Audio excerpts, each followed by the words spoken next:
यदि आप हमारे वीडियो को सोशल मीडिया पर उपयोग करना चाहते हैं तो आप इसका उपयोग कर सकते हैं। हमें कोई समस्या नहीं है।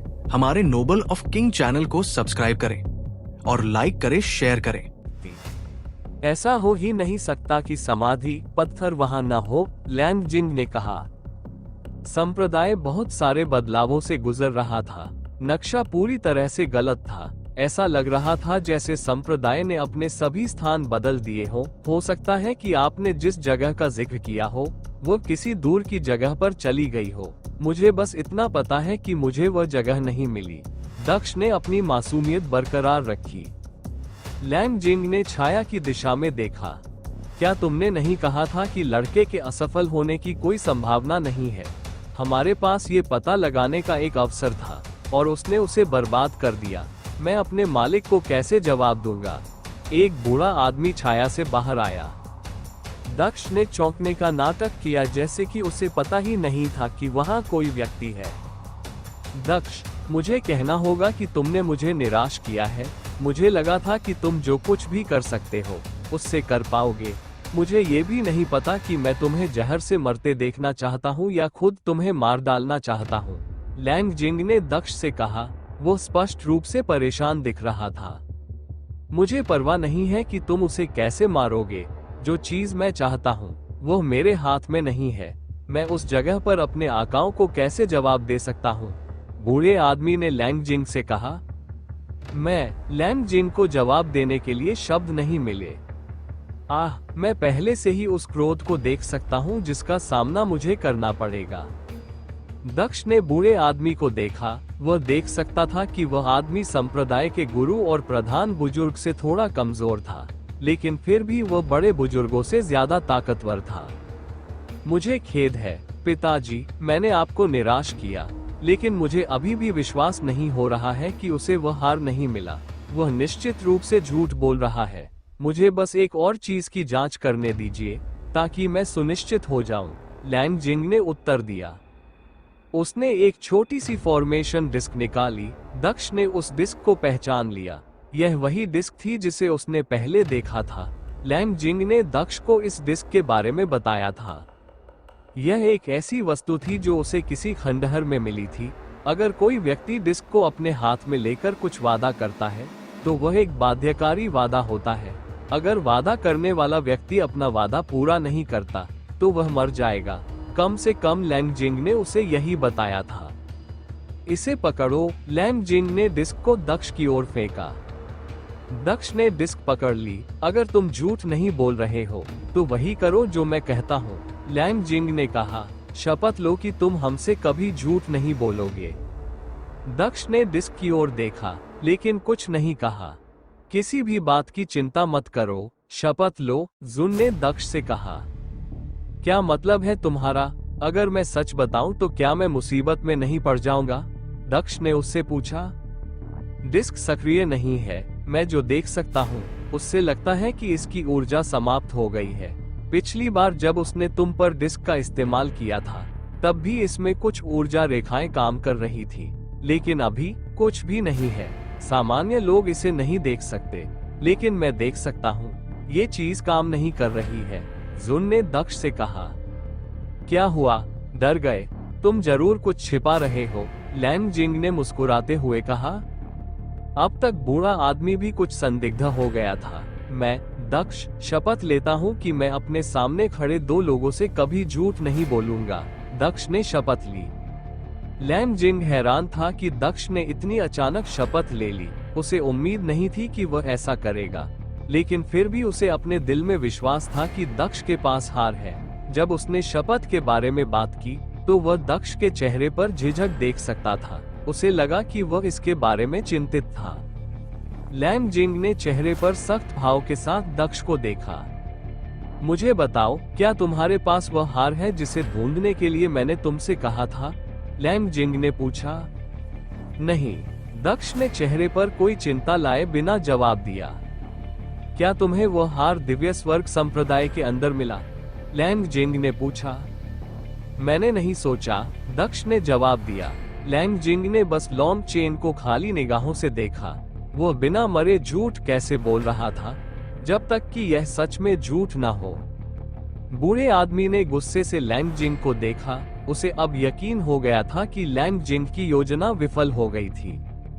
लैंग जिंग, तुमने मुझे वाकई निराश किया है। मैंने तुमसे कहा था कि इस मिशन पर और लोगों को लगाओ, लेकिन तुम्हें सिर्फ एक लड़का ही मिला। तुमने मुझसे कहा था कि वह ये कर पाएगा, लेकिन वह असफल रहा। अगर सभी 10 शिष्य इस मिशन पर होते तो वे फैल सकते थे। हमें वह हार पाने का और मौका नहीं मिल सकता। मुझे नहीं पता कि तुम्हें अब और नाराज होना चाहिए या नहीं। मैं निराश हूँ, बूढ़े आदमी ने लैंग जिंग से कहा और आह भरी। लैंग जिंग को समझ नहीं आ रहा था कि वह क्या जवाब दे। उसने दक्ष पर बहुत ज्यादा भरोसा किया था। उसने दक्ष को छोड़कर किसी और को इस बारे में बताने का जोखिम नहीं उठाया, जिसे उसने उस दिन पाया था जब वह जानवरों के हॉल की शाखा को नष्ट करने गया था। उसने सोचा कि दक्ष मजबूत और तेज है। वह निश्चित रूप से संप्रदाय में सबसे दूर तक पहुंचने और हार लाने में सक्षम होगा, क्योंकि उसका जीवन इस पर निर्भर करता है। लेकिन वह असफल रहा। पिताजी, मुझे पता है कि मैंने आपको निराश किया है। अब पूरी योजना बर्बाद हो गई है, लेकिन हम अभी भी अपना दूसरा लक्ष्य प्राप्त कर सकते हैं। भले ही इसकी तुलना उस हार को पाने से नहीं की जा सकती, फिर भी उसे देने के लिए ये कुछ होगा, लैंग जिंग ने कहा। तुम्हारा मतलब है, हाँ, हम उस कमल को चुरा लेंगे, हम उसे संप्रदाय से ले लेंगे। हमारी मुख्य योजना भले ही विफल हो गई हो, लेकिन मैं अपनी दूसरी योजना को विफल नहीं होने दूंगा। लैंग जिंग जब इस बारे में बात कर रहे थे तो उनका दृष्टिकोण दृढ़ था। वह कमल हार की भरपाई तो नहीं कर सकेगा, लेकिन यह उसके क्रोध को शांत कर सकता है। बूढ़े आदमी ने अपना सिर हिलाया। मैं उसे हमारी दूसरी योजना के लिए इस्तेमाल करूंगा। वह हमारे लिए कारगर साबित नहीं हुआ, इसलिए चलो उसे एक चारे के रूप में इस्तेमाल करते हैं, लैंग जिंग ने बूढ़े आदमी से कहा। उसने दक्ष की ओर देखा। तुम मिशन में असफल हो गए, लेकिन मैं तुम्हें अभी भी जीने का मौका दे सकता हूँ। तुम्हें हमारे लिए बस एक काम करना होगा, लैंग जिंग ने दक्ष से कहा। क्या? दक्ष ने पूछा। आपको संप्रदाय गुरु को मौत के घाट उतारना होगा, लैंग जिंग ने उत्तर दिया। दक्ष को नहीं पता था कि वे कौन सा कमल चाहते हैं, लेकिन वह जानता था कि अगर वे इसे पाने के लिए इतने उत्सुक थे तो यह कोई खजाना ही होगा। कैसे? उसने लैंग जिंग से पूछा। अल्पविराम, इस बारे में चिंता मत करो, मैं तुम्हारे लिए एक बेहतरीन योजना सोचूंगा। तुम्हें बस अपना काम करना है और सब कुछ हो जाएगा, लैंग जिंग ने दक्ष से कहा। दक्ष ने असमंजस में उसकी ओर देखा। इस समय वो बस यही चाहता था कि बूढ़ा आदमी चला जाए ताकि वह लैंग जिंग को मार सके और मुकदमा पास कर सके, लेकिन उस बूढ़े आदमी के आस पास होने के कारण वह ऐसा नहीं कर पाया। तुम्हारे पास वह भ्रम वाली चीज है ना? लैंग जिंग ने पूछा। उसने यह बात पहली बार ही देख ली थी जब उसने दक्ष से लड़ाई की थी। अगर वह सतर्क नहीं होता तो मारा जा सकता था, यहाँ तक कि वह दक्ष के भ्रम को भी नहीं देख पाया था। हाँ, दक्ष ने जवाब दिया। मैं चाहता हूँ कि आप इसका प्रयोग संप्रदाय प्रमुख पर करें।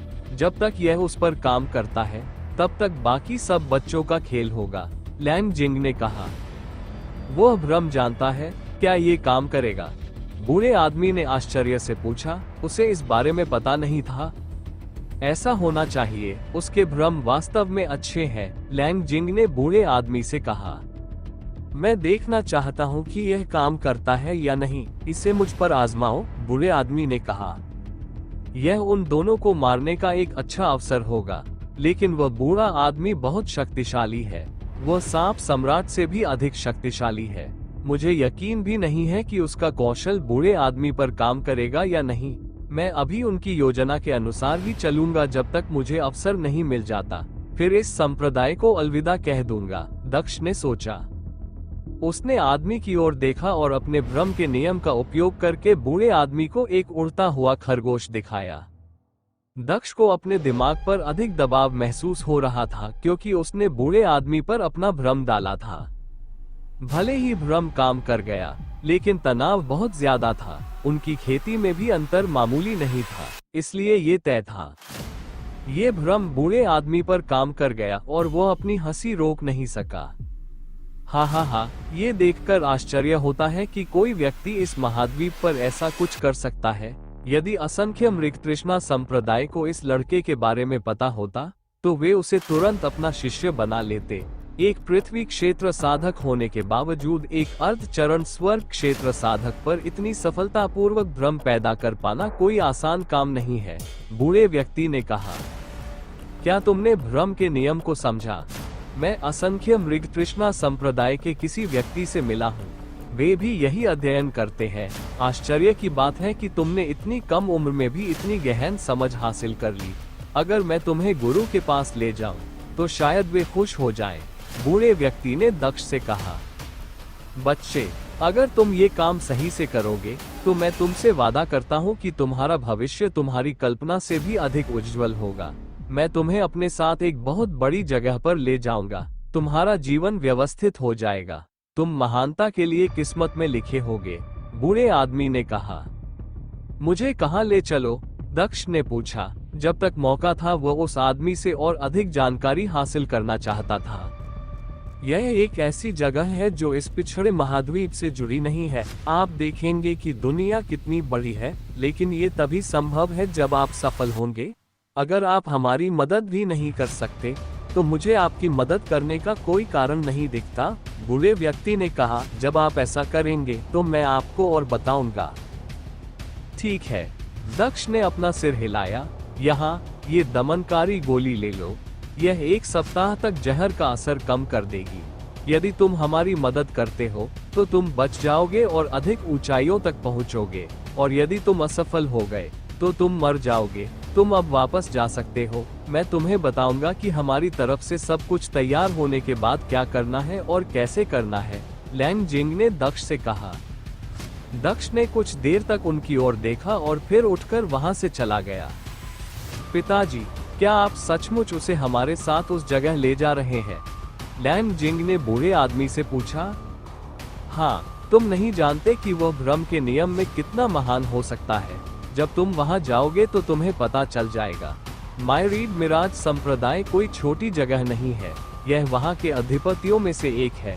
वो लड़का अपने उम्र के अधिकांश शिष्यों की तुलना में भ्रम में अधिक प्रतिभाशाली है। अगर हम उसे अपने साथ ले जा सके तो गुरु निश्चित रूप से हमसे खुश होंगे। बूढ़े आदमी ने कहा और उसने चेहरे पर हल्की मुस्कान के साथ दरवाजे की ओर देखा। दक्ष अपने आंगन की ओर वापस चला गया। रास्ते में उसका चेहरा उदास दिखाई दिया। वो अपने आंगन में वापस आया और अपने शयन कक्ष में चला गया।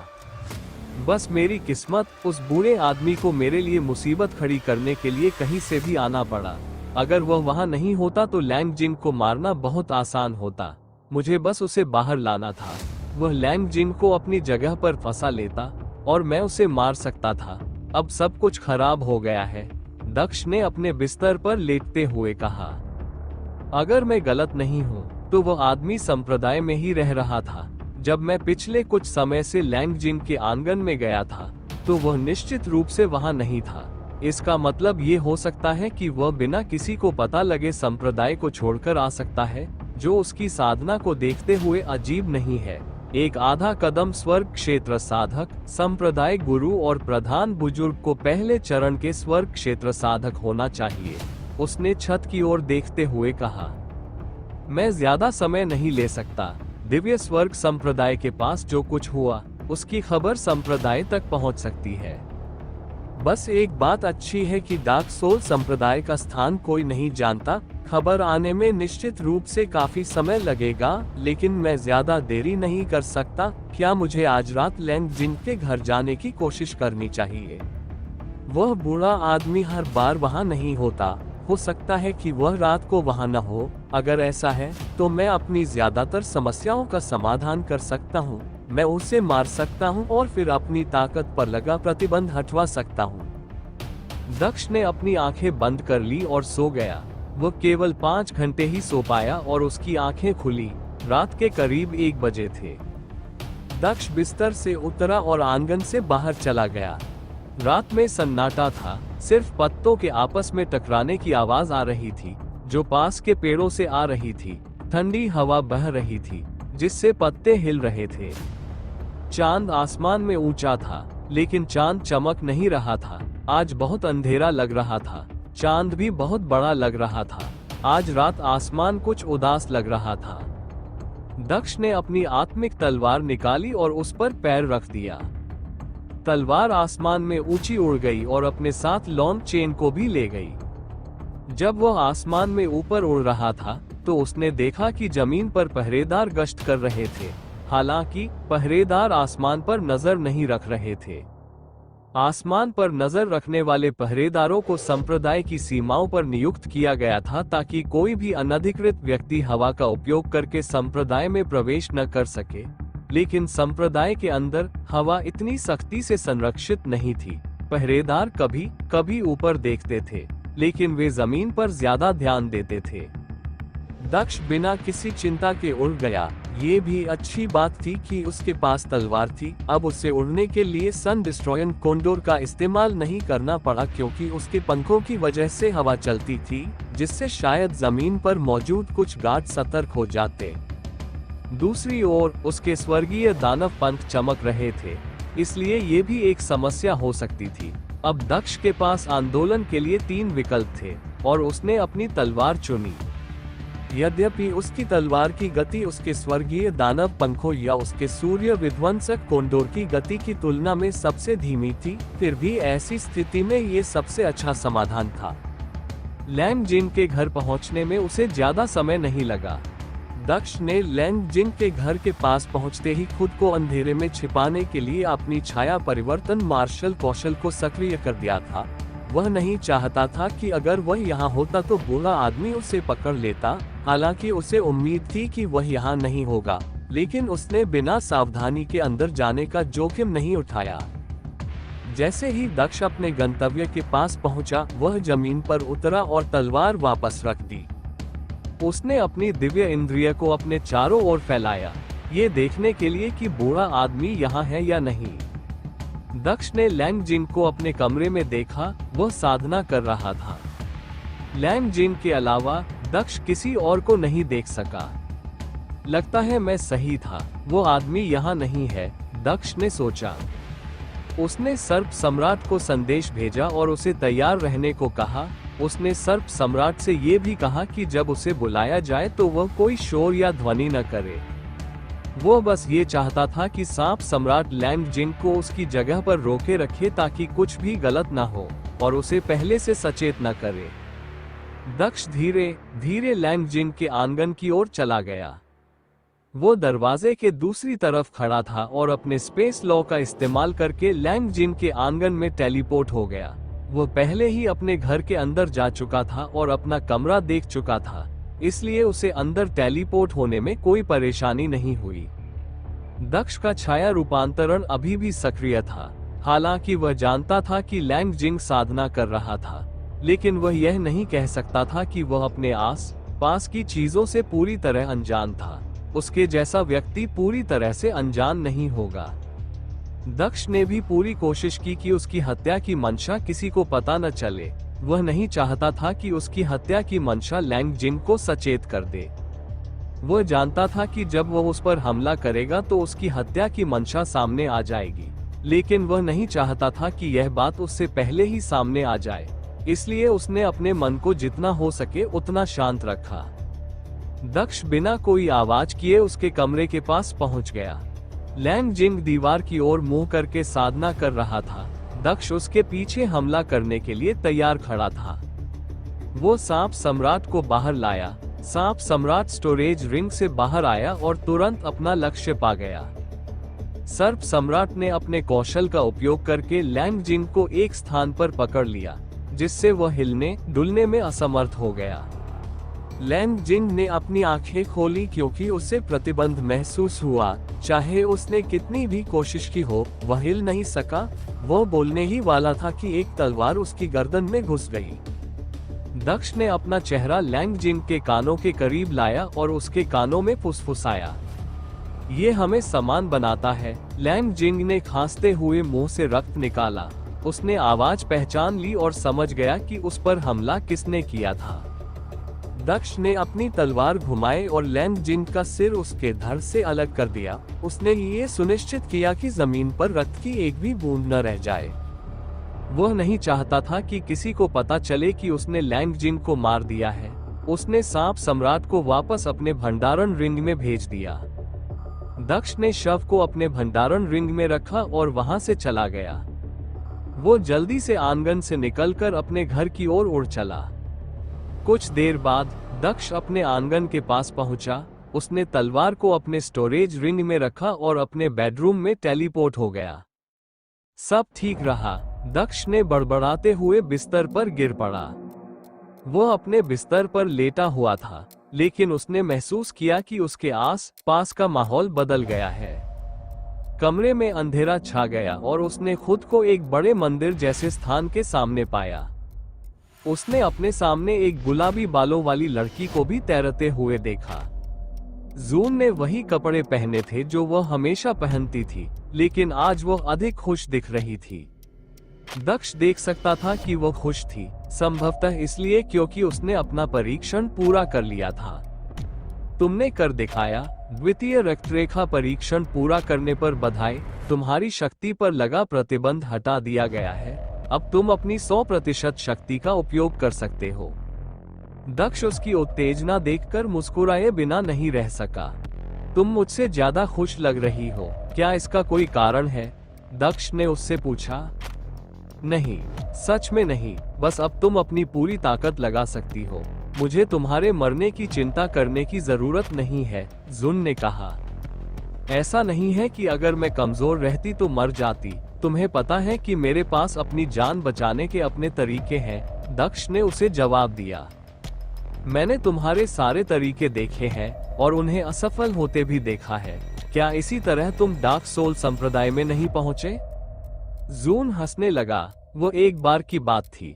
मैंने उससे सीखा है और अब मैं जानता हूँ कि जब तक बिल्कुल जरूरी न हो, स्थानिक यात्रा का उपयोग न करना कितना महत्वपूर्ण है। मैं अब इसका अनावश्यक रूप से उपयोग नहीं करता। मैं ये भी जानता हूँ कि किसी परिस्थिति को बेहतर तरीके से कैसे पढ़ा जाए। अंतिम बात यह है कि यह पूरी परिस्थिति इतनी बुरी नहीं थी, अन्यथा मैं दिव्य स्वर्ग संप्रदाय में प्रवेश नहीं कर पाता। इसलिए मैं इसे एक अच्छी घटना मानता हूँ, दक्ष ने उससे कहा। यह अच्छी बात है कि तुमने गलतियों से सीखा। तुम अपनी जान नहीं गंवा सकते, कम से कम अपनी गलतियों के कारण तो नहीं, जुन ने उससे कहा। वैसे भी तुमने परीक्षण पूरा कर लिया है। रक्तरेखा मंदिर में प्रवेश करो, तुम्हारे पुरस्कार तुम्हारा इंतजार कर रहे हैं, जुन ने कहा और उसके होठों पर एक हल्की मुस्कुराहट आ गई। दक्ष मंदिर की ओर चला गया। उसने दरवाजा खोला और रक्तरेखा मंदिर में प्रवेश किया। मंदिर के अंदरूनी भाग को देखकर उन्हें कुछ आश्चर्य हुआ, हालांकि यह उनका दूसरी बार दर्शन था। रक्तवंश मंदिर का अंदरूनी हिस्सा बिल्कुल अलग दिख रहा था। पिछली बार जो उसने देखा था और अब जो देख रहा था, उसमें कोई समानता नहीं थी। बस एक ही बात समान थी कि इस जगह का क्षेत्रफल वैसा ही था। यह उतना ही बड़ा था जितना पिछली बार था। पिछली बार से अलग, इस बार फर्श काला था। ये बिल्कुल काला था और इस पर एक भी धब्बा नहीं दिख रहा था। दीवारें अब खाली थीं। पिछली बार से अलग, वे सफेद थीं, जो गहरे रंग के फर्श से अलग थीं। इस बार दीवारों पर कुछ भी लिखा नहीं था। दक्ष ने असमंजस में जून की ओर देखा। क्या तुमने यहाँ कुछ पेंटिंग की है? ये पिछली बार जैसा बिल्कुल नहीं लग रहा है। मैंने ऐसा कुछ नहीं किया। वैसे भी उस पर ध्यान मत दो। यहाँ तुम्हारे लिए ध्यान देने के लिए और भी महत्वपूर्ण चीजें हैं। मेरे साथ आओ। जून ने इस बारे में कुछ नहीं बताया कि रक्तरेखा मंदिर अलग क्यों दिख रहा था। उसने बस उसे अपने पीछे चलने को कहा क्योंकि वह उनके ठीक सामने सुनहरे दरवाजे की ओर उड़ने लगी थी। सोने का दरवाजा आकार में मुख्य दरवाजे जैसा ही था। यह उतना ही बड़ा था। दरवाजे पर कोई डिजाइन नहीं था, लेकिन ऐसा लग रहा था कि उस पर 2 ग्रह खुदे हुए हैं। चूंकि पूरा द्वार सुनहरा था, इसलिए ग्रह भी सुनहरे प्रतीत हो रहे थे। क्या ये किसी वास्तविक ग्रहों का चित्रण है? दक्ष ने जून से पूछा। नहीं, मुझे नहीं पता कि इन ग्रहों को किसका प्रतिनिधित्व करना चाहिए, लेकिन उन्हें निश्चित रूप से ग्रहों का प्रतिनिधित्व नहीं करना चाहिए। ये भी हो सकता है कि मैं इसके बारे में अनभिज्ञ हूँ। मैं खुद रक्तरेखा मंदिर के बारे में सब कुछ नहीं जानता, जून ने उसे उत्तर दिया। मैंने सोचा था कि ये कुछ उच्च लोकों के ग्रह हैं। ये भी हो सकता है कि ये वे ग्रह हों जहां आपके गुरु का जन्म हुआ था, दक्ष ने मजाक करते हुए कहा। वो एक साथ 2 ग्रहों पर पैदा नहीं हो सकता, जून ने उसे उत्तर दिया।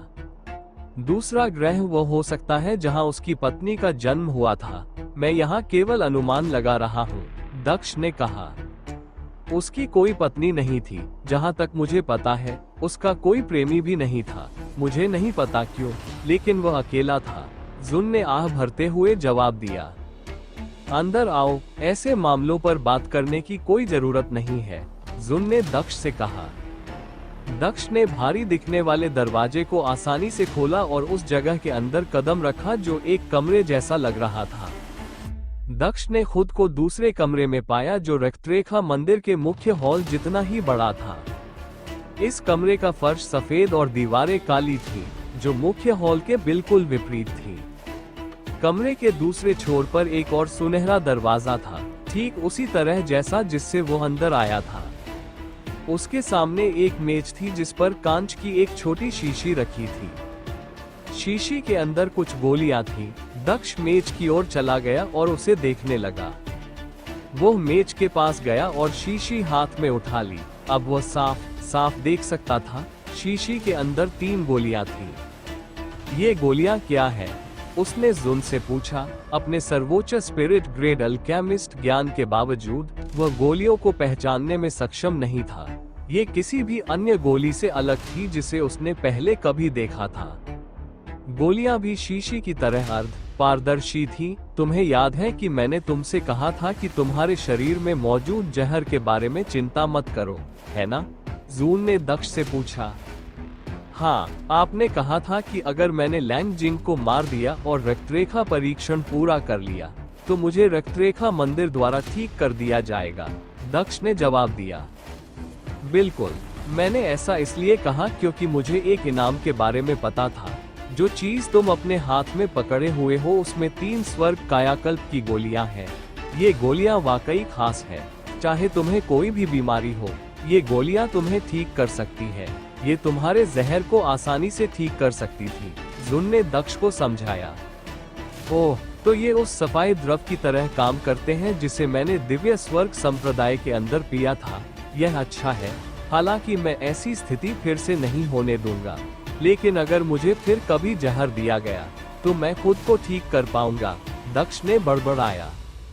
उसने शीशी को अपने भंडारण रिंग में रख दिया। शुरुआत अच्छी है। हालांकि मुझे परीक्षणों से गुजरना पसंद नहीं है, लेकिन पुरस्कार हमेशा अच्छे होते हैं। बस आगे बढ़ते रहो, यही एकमात्र इनाम नहीं है, जून ने चेहरे पर हल्की मुस्कान के साथ दक्ष से कहा।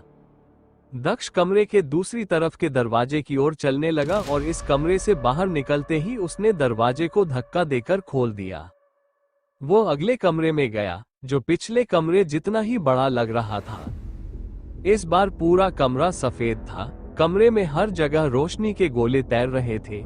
इनमें से किसी भी गोले में कोई अंतर नहीं था।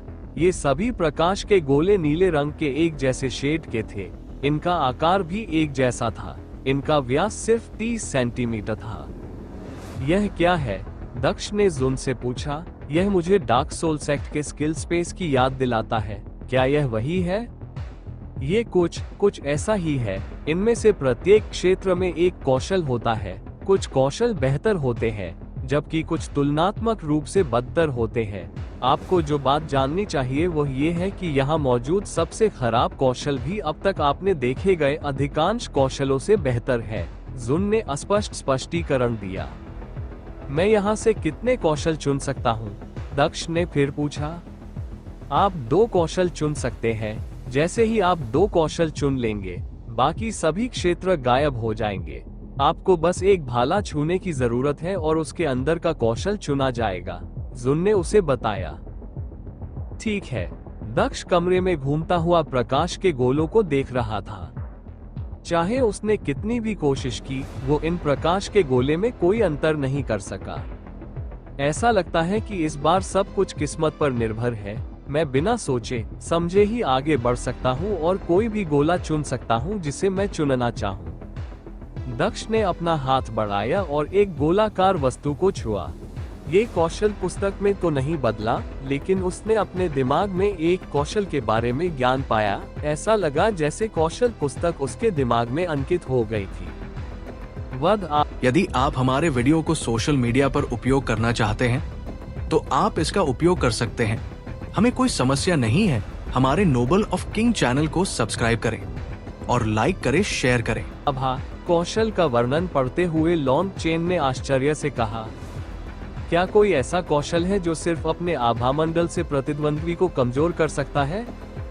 ओह, आपको अपने पहले प्रयास में ही वध आभा मिल गई। मुझे लगता है कि यह भाग्यशाली है, या मुझे इसे बदकिस्मत कहना चाहिए। वध आभा एक ऐसा कौशल है जो बहुत शक्तिशाली है, लेकिन इसे सामान्य रूप से विकसित नहीं किया जा सकता है। इसे विकसित करने के लिए आपको लोगों को मारना होगा और वध की ऊर्जा को अवशोषित करना होगा, जो तब निकलती है जब आप किसी को मारते हैं। जितना अधिक आप मारेंगे, उतनी अधिक वध ऊर्जा आप अवशोषित कर सकते हैं। यह आपकी वध आभा को मजबूत करने का एकमात्र तरीका है। यह एक बहुत ही उपयोगी कौशल है। यदि आप वध आभा का 10% भी समझ लेते हैं, तो आप प्रतिद्वंद्वी की ताकत को 5% तक कम करने में सक्षम होंगे। जुन ने दक्ष को समझाया। 5% तो बहुत ज्यादा नहीं लगता, लॉन्ग चेन ने जवाब दिया। जब आप 5% को देखते हैं तो ये छोटा लग सकता है, लेकिन यह मत भूलिए कि आप जितना ऊपर जाएंगे, प्रत्येक दायरे के बीच का अंतर उतना ही बड़ा होता जाएगा। 5% जितना आप सोच सकते हैं, उससे कहीं ज्यादा मददगार है। साथ ही सिर्फ 5% को मत देखिए, कौशल की अंतिम क्षमता को देखिए। अगर आप उस कौशल को पूर्णता तक ले जा सकते हैं, तो आप सिर्फ अपने स्लॉटर ऑरा से ही अपने विरोधियों को 50% तक कमजोर कर पाएंगे। जुन ने उसे समझाया। ये बुरा नहीं है, लेकिन पूरी बात एक बात पर आकर खत्म होती है। इस कौशल को सामान्य रूप से समझा नहीं जा सकता। इस कौशल के उच्च स्तर तक केवल हत्या करके ही पहुंचा जा सकता है। इस कौशल को पूर्णता तक पहुंचाने के लिए मुझे कितने लोगों को मारना होगा? उसने जुन से पूछा। चलो इस बारे में बात नहीं करते, बस इस कौशल में अपनी निपुणता के स्तर को बढ़ाने पर ध्यान केंद्रित करें, और एक दिन आप इसके शिखर पर पहुंच जाएंगे, जुन ने कहा। उसने उसके इस सवाल का जवाब नहीं दिया कि उसे इस काम को पूरा करने के लिए कितने लोगों को मारना होगा, क्योंकि यह संख्या थोड़ी ज्यादा थी। उसे समझाने का मन नहीं हुआ। मैं इसे सीखने की कोशिश कर सकता हूँ। मैं पहले से ही लोगों को मारता हूँ, बस अब मैं उन हत्याओं का उपयोग अपने विकास को बढ़ाने के लिए कर सकता हूँ। दक्ष ने बड़बड़ाते हुए कहा, ये बहुत अच्छा होता अगर मेरे पास दिव्य स्वर्ग संप्रदाय में ये कौशल होता। मैंने वहाँ बहुत से लोगों को मारा, और यहाँ तक कि वहाँ से जाने के बाद भी मैं इसका उपयोग कर सकता था। अब मुझे लगता है कि यह सब बेकार चला गया। तुम्हें निश्चित रूप से इसके बारे में चिंता करने की जरूरत नहीं है। ये कुछ हत्याएं उसके उन कई लोगों की तुलना में कुछ भी नहीं है जिन्हें तुम्हें भविष्य में मारना पड़ सकता है, जुन ने बड़बड़ाते हुए कहा। दक्ष ने उसकी ओर देखा। उसे कुछ कहने का मौका दिए बिना जुन ने बात करना शुरू कर दिया।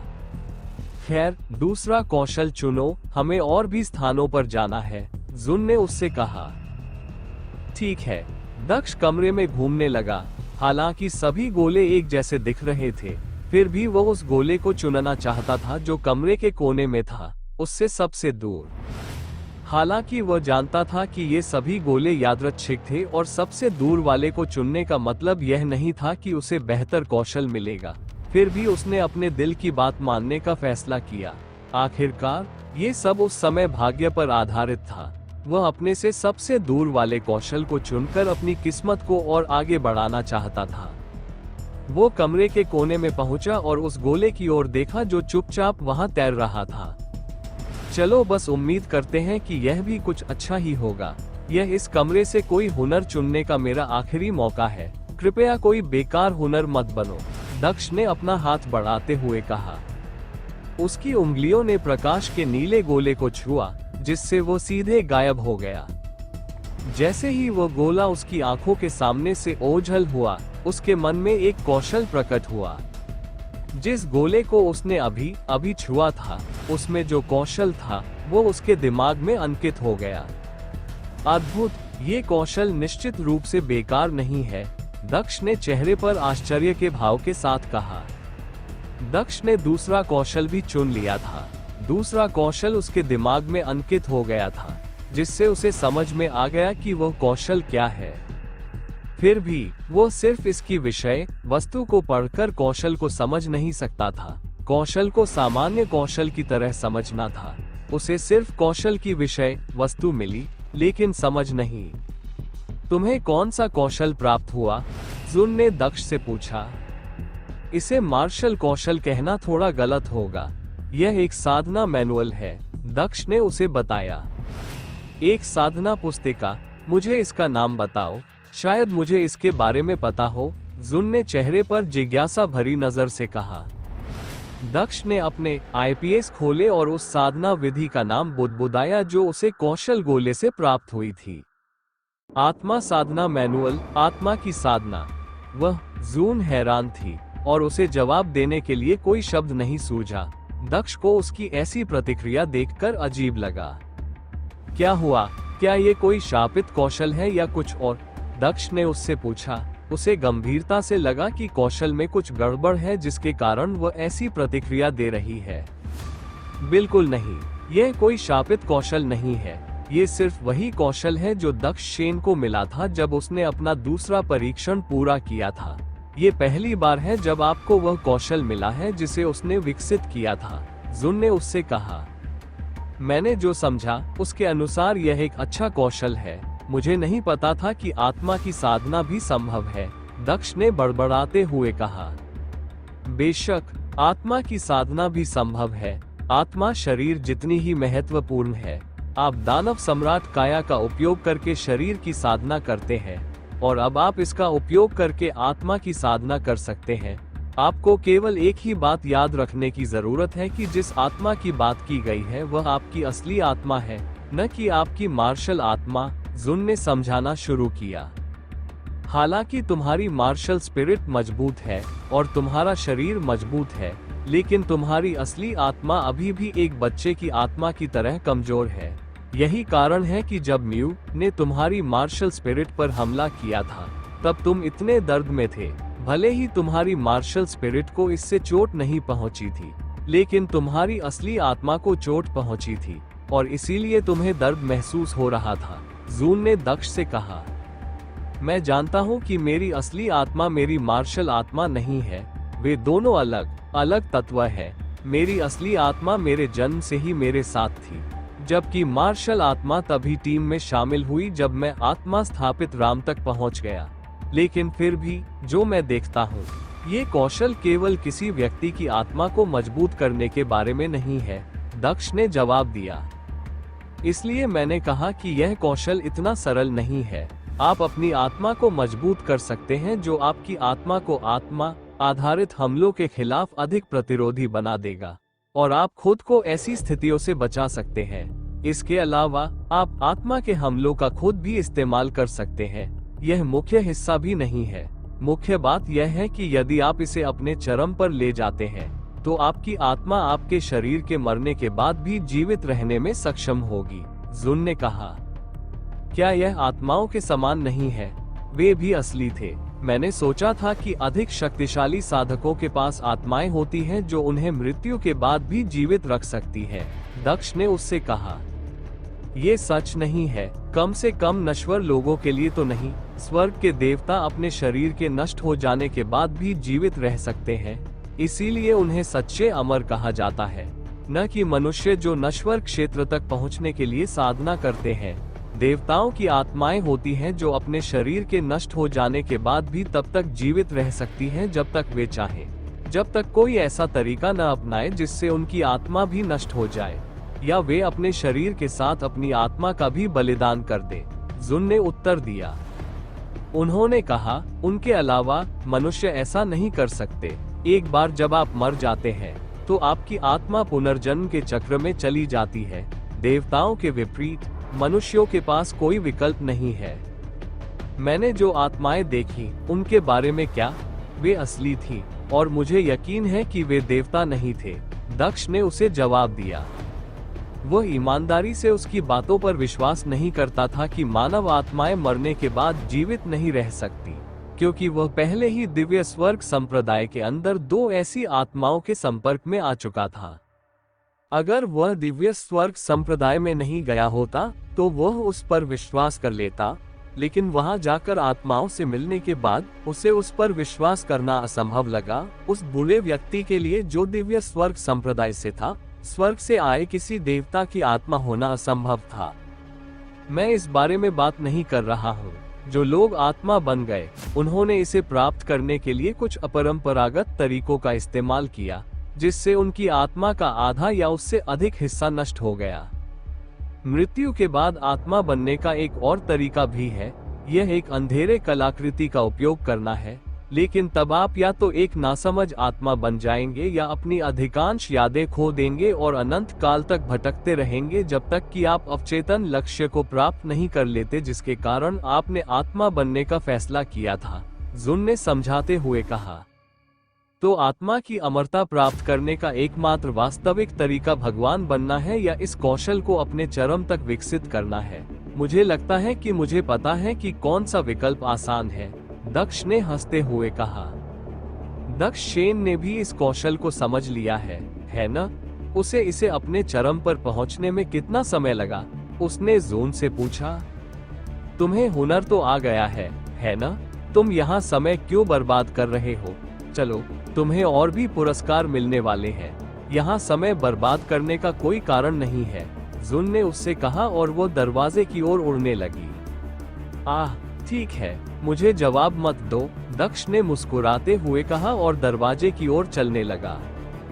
उसने दरवाजा खोला और दरवाजे के दूसरी ओर कुछ ऐसा देखा जिसे देखकर उसका मुंह आश्चर्य से खुला रह गया। उस कमरे के बाहर खाली जगह के अलावा कुछ भी नहीं था। क्या मुझे वहां जाना चाहिए? दक्ष ने आश्चर्य से जून से पूछा। हाँ, तुम्हें वहां जाना है, चिंता मत करो और बस कूद जाओ। यह अंतरिक्ष है, तुम गिरोगे नहीं, तुम बस शून्य में तैरते रहोगे, जून ने उसे उत्तर दिया। ठीक है। दक्ष एक कदम आगे बढ़ा और कमरे से बाहर चला गया। वो अंतरिक्ष में चला गया और उसमें तैरने लगा। उसके पीछे का दरवाजा गायब हो गया। अब मुझे क्या करना चाहिए? इस जगह से निकलने का कोई रास्ता नहीं है और मुझे कोई इनाम भी नहीं दिख रहा है, दक्ष ने जून से पूछा। पुरस्कार आपकी आंखों के सामने है, आपको बस चुनने की जरूरत है, जून ने दक्ष से कहा। क्या चुने? चुनने के लिए कुछ भी नहीं है, दक्ष ने जवाब दिया। उसने चारों ओर देखा, लेकिन यहाँ कुछ भी नहीं था, यहाँ तक कि तारे भी नहीं दिख रहे थे। ये पूरी जगह शून्य के अलावा कुछ नहीं थी। तुम अभी इसे नहीं देख सकते, जैसा मैं कहता हूँ वैसा करो और तुम्हें तुम्हारा इनाम मिलेगा, जून ने दक्ष को बताया। दक्ष ने अपना सिर हिलाया और उसके ये बताने का इंतजार करने लगा कि उसे क्या करना है। सबसे पहले अपनी आंखें बंद करो, दक्ष ने उसकी बातें सुनी और अपनी आंखें बंद कर ली, ये सोचते हुए कि क्या होने वाला है। एक यादृच्छिक दिशा चुनें और उस दिशा में अपना दाहिना हाथ बढ़ाएं। याद रखें, आपके द्वारा चुनी गई दिशा इस चीज का सबसे महत्वपूर्ण हिस्सा है। एक दिशा सावधानी से चुनें, जून ने उस हिस्से पर जोर दिया। दक्ष ने सिर हिलाया, उसने अपने सामने की दिशा चुनी और अपना हाथ आगे बढ़ाया। ठीक है, अब अपनी मुट्ठी बंद करो, जून ने उससे कहा। दक्ष ने उसके निर्देशानुसार अपनी मुट्ठी बंद कर ली। उसे अभी भी पता नहीं था कि वह क्या कर रहा था या क्या हो रहा था। वो उसके अगले शब्दों की प्रतीक्षा करता रहा, लेकिन काफी देर तक उसे उसकी आवाज सुनाई नहीं दी। आगे क्या? उसने उससे पूछा। शशिश, बस स्थिर रहो और हिलना मत। जब तुम्हें कुछ करने की जरूरत होगी तो मैं तुम्हें बता दूंगी, जून ने उससे कहा। दक्ष ने उसकी बात सुनी और अपना शरीर अनावश्यक रूप से नहीं हिलाया। अच्छा, अब अपनी मुट्ठी खोलो और अपनी हथेली को ऊपर की ओर करो, जून ने उसे अगला निर्देश दिया। दक्ष ने अपनी हथेली खोली और कलाई घुमाई। अब उसकी हथेली ऊपर की ओर थी। हो गया, आपका खजाना चुन लिया गया है, आप अपनी आंखें खोल सकते हैं, जून ने उससे कहा। दक्ष ने अपनी आंखें खोली और अपने हाथ की ओर देखा। उसके हाथ के ऊपर प्रकाश का एक छोटा नीला गोला तैर रहा था। तुम्हें जो खजाना मिला है वो उस गोले के अंदर है। अपना दाहिना हाथ हिलाए बिना उसे अपने बाएं हाथ से छुओ, जुन ने उससे कहा। दक्ष ने अपना बायां हाथ प्रकाश के गोले की ओर बढ़ाया जो उसके हाथ के ऊपर तैर रहा था। उसने नीली रोशनी के गोले को छुआ जो उसकी उंगलियों के छूते ही और भी अधिक चमकने लगा। प्रकाश के गोले का आकार बदलने लगा। ये जल्द ही एक खजाने में तब्दील हो गया। यह एक म्यान की तरह लग रहा था जिसका इस्तेमाल तलवारें रखने के लिए किया जाता था। यह क्या है? उसने जुन से पूछा। यह एक दानव म्यान है। आप इसके अंदर कोई भी तलवार या चाकू रख सकते हैं और यह अपने आकार के अनुसार समायोजित हो जाएगा, जून ने दक्ष को बताया। बस इतना ही? दक्ष ने उससे पूछा। वो कुछ निराश दिख रहा था। नहीं, रक्तरेखा मंदिर का खजाना इतना सरल नहीं हो सकता। इसमें उससे भी अधिक कुछ है, जुन ने उससे कहा। जब आप इसमें कोई बेशकीमती हथियार रखते हैं तो कोई भी उस हथियार की असली ग्रेड या उसकी ताकत को नहीं देख सकता। उदाहरण के लिए, अगर आप राजा की तलवार को अंदर रखते हैं तो कोई भी उसकी तलवार की नीयत को महसूस नहीं कर पाएगा। वे इसे सिर्फ एक नश्वर ग्रेड की तलवार के रूप में देखेंगे, जुन ने समझाया। 1.05 लाख बोनस पाने के लिए आपके पास 2 फ्री स्पिन है। 1.05 लाख बोनस पाने के लिए आपके पास 2 फ्री स्पिन है। परी मैच, इससे कोई फायदा नहीं है। मैं अपनी तलवार को अपने स्टोरेज रिंग में रखने के बजाय म्यान में क्यों रखूंगा? मुझे जब भी जरूरत होगी मैं अपनी तलवार का इस्तेमाल कर सकता हूँ, और अगर यह मेरे स्टोरेज रिंग में है तो कोई भी मेरी तलवार को नहीं देख सकता। मुझे इस म्यान का कोई उपयोग नहीं दिखता, उसने जुन से कहा। मुझे लगता है कि जब मैं तुम्हें इस दानव म्यान की और ताकतें बताऊंगी तो तुम जल्दी ही अपना विचार बदल दोगे। म्यान में एक विशेष छिपी हुई क्षमता भी है, उसने दक्ष से कहा। ये तुम्हारे हथियार की ग्रेड बढ़ा सकता है। हथियार का ग्रेड बढ़ाएं। उस कथन ने आखिरकार दक्ष को आश्चर्यचकित कर दिया, और वह भी अच्छे तरीके से। अगर यह उसके हथियारों की ग्रेड बढ़ा सकता था तो यह निश्चित रूप से उसके पास मौजूद सबसे उपयोगी निष्क्रिय खजानों में से एक था।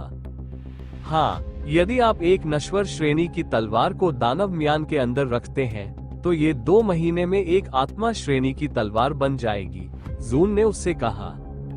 इससे पहले कि दक्ष अपना मुंह खोल पाता, उसने आगे बोलना शुरू कर दिया। मुझे पता है कि आप क्या पूछना चाहते थे, और नहीं, यह आपके गोल्ड ग्रेड स्पिरिट तलवार को 2 महीने में अर्थ ग्रेड स्पिरिट तलवार में नहीं बदल देगा। उच्चतर लोगों के लिए अपग्रेड की प्रक्रिया में अधिक समय लगता है क्योंकि हथियारों को उच्च ग्रेड खजाना माना जाने के लिए अधिक ताकत की आवश्यकता होती है। ये देखते हुए कि गोल्ड ग्रेड तलवार मॉर्टल ग्रेड तलवार से 2 ग्रेड अधिक है, इसमें 6 महीने लगेंगे। मैं केवल उस अधिकतम समय के बारे में बात कर रही हूँ जो इसमें लगेगा। इसे 3 महीने या 2 महीने में भी अपग्रेड किया जा सकता है। ईमानदारी से कहूँ तो पूरी प्रक्रिया कुछ जटिल है, जुन ने जितना हो सका समझाया। ओह ठीक है, प्रभाव केवल तभी काम करता है जब म्यान बाहर हो। आप अपनी तलवार को म्यान में रखकर उसे रिंग के अंदर नहीं रख सकते। काम करने के लिए इसका बाहर होना जरूरी है, उसने आगे कहा। सचमुच, मैंने हमेशा सोचा था कि तलवारबाज सिर्फ दिखावा करते हैं कि वे अपनी तलवार को अपने भंडारण रिंग में रखने के बजाय अपनी पीठ पर रखते हैं। मुझे लगता है कि अब मुझे भी वही करना होगा, दक्ष ने अपने चेहरे पर एक व्यंग्यात्मक मुस्कान के साथ कहा। उसने म्यान पकड़ा और अपनी राजा की तलवार निकाली। उसने अपनी राजा की तलवार की धार म्यान के अंदर डाली और म्यान को अपनी पीठ पर ठीक किया। अब मैं कैसी दिखती हूँ? दक्ष ने जून की ओर देखा और उससे पूछा कि वह कैसा दिख रहा है, क्योंकि वो दर्पण नहीं देख पा रहा था। जून ने उसकी ओर देखा और जोर से हंसने लगी। आप एक तलवारबाज की तरह दिखते हैं जो दिखाना चाहता है कि वो एक तलवारबाज है। बेशक मैं एक तलवारबाज हूँ। मैं एक महान तलवारबाज हूँ जिसे आने वाली पीढ़ी कभी नहीं भूल पाएगी, दक्ष ने मजाक में कहा। मुझे लगता है कि यह लगभग असंभव है। आप चाहे जो भी करें, ऐसे लोग होंगे जो आपको भूल जाएंगे, जुन ने जवाब दिया। क्या होगा अगर मैंने कुछ ऐसा किया जो असंभव है? क्या किंवदंतियों को इसी तरह याद नहीं किया जाता है? दक्ष ने अपने चेहरे पर दिलचस्प मुस्कान के साथ पूछा। यह एक तरीका है, लेकिन दुनिया बहुत बड़ी है। हमेशा ऐसे लोग होंगे जो किंवदंतियों के बारे में नहीं जानते होंगे। भले ही आपने अमर दुनिया को नष्ट करने या देव जानवर कुलों को नष्ट करने जैसा कुछ क्रूर काम किया हो, हमेशा ऐसे लोग होंगे जो भूल जाएंगे। लोग ऐसे ही होते हैं, जुन ने उससे कहा। उन्होंने कहा, जब उनके जैसे व्यक्ति को भुलाया जा सकता है तो किसी को भी भुलाया जा सकता है। दक्ष को आश्चर्य हुआ कि क्या वो उस व्यक्ति के बारे में बात कर रही थी जिससे यह वंश जुड़ा था। उसे ये सब हासिल करने के लिए बहुत बड़ा आदमी होना चाहिए। फिर भी दक्ष को यकीन था कि इस छोटी सी नश्वर दुनिया में कोई भी ऐसा नहीं होगा जो उसके बारे में जान सके। वो सही थी। सभी किंवदंतियां हर छोटी या बड़ी जगह तक नहीं पहुंचती। ऐसा कोई व्यक्ति कभी नहीं हुआ जिसे लगभग हर दुनिया में कम से कम एक व्यक्ति द्वारा याद किया गया हो।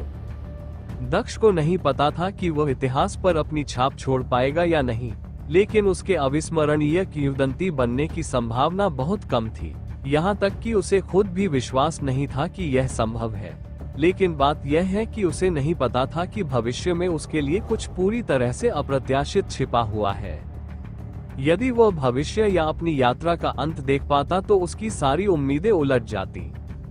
दुनिया ने अपने लंबे इतिहास में कई राक्षसों को देखा था, लेकिन एक ऐसा राक्षस था जो दुनिया में प्रकट होने वाला था, जो कि कुछ ऐसा था जिसका अनुभव दुनिया को अभी तक नहीं हुआ था। कोई ऐसा व्यक्ति जो दुनिया पर सबसे गहरा प्रभाव छोड़ने वाला था। कोई ऐसा व्यक्ति जो आने वाली पीढ़ियों के लिए सबसे बड़े देवताओं और राक्षसों को भयभीत करने वाला नाम बनने वाला था। वो इंसान तो था, लेकिन असली राक्षसों से भी ज्यादा शैतानी। असली राक्षस भी उसे देखकर चौंक गए। केवल अभिमानी देवता और स्वेच्छाचारी राक्षस ही नहीं थे जिन्हें नश्वर के रूप में अपने जीवन का सबसे बड़ा झटका मिलने वाला था, बल्कि देव पशु भी उस व्यक्ति के क्रोध का शिकार होने वाले थे जो आने वाली पीढ़ियों के लिए देवताओं को भयभीत कर देगा। दक्ष अभी भी भविष्य से अनजान था और उसे नहीं पता था कि चीजें कैसे बदलने वाली थी। दुनिया कभी नहीं जान पाएगी कि इस भयानक सुनामी का कारण क्या है जिससे ये दुनिया पीड़ित होने वाली थी।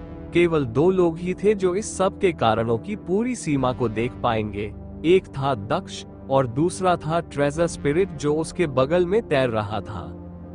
क्रूर नियति ने उनके लिए कुछ ऐसा सोच रखा था जो एक ऐसा परिवर्तन लाने वाला था जो स्वयं नियति की सभी सीमाओं को नष्ट कर देगा तथा उसे पूरी तरह असहाय बना देगा।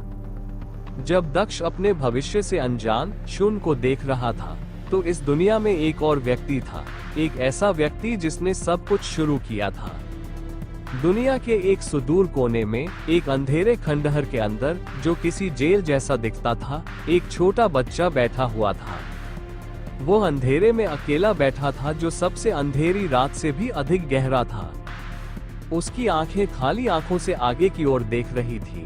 ऐसा नहीं लग रहा था कि उन आंखों में कोई रोशनी है, लेकिन उन आंखों में कुछ खास था जिससे ऐसा लग रहा था कि वे किसी ऐसे व्यक्ति की आंखें हैं जिसने इस दुनिया में सब कुछ देखा है, बस भूलने के लिए। उस लड़के के पास एक छोटा सा पौधा था जिस पर केवल एक ही फल था। दक्ष अभी भी उसी स्थान पर तैर रहा था। अब आप उस म्यान को अपने भंडारण रिंग में रख सकते हैं।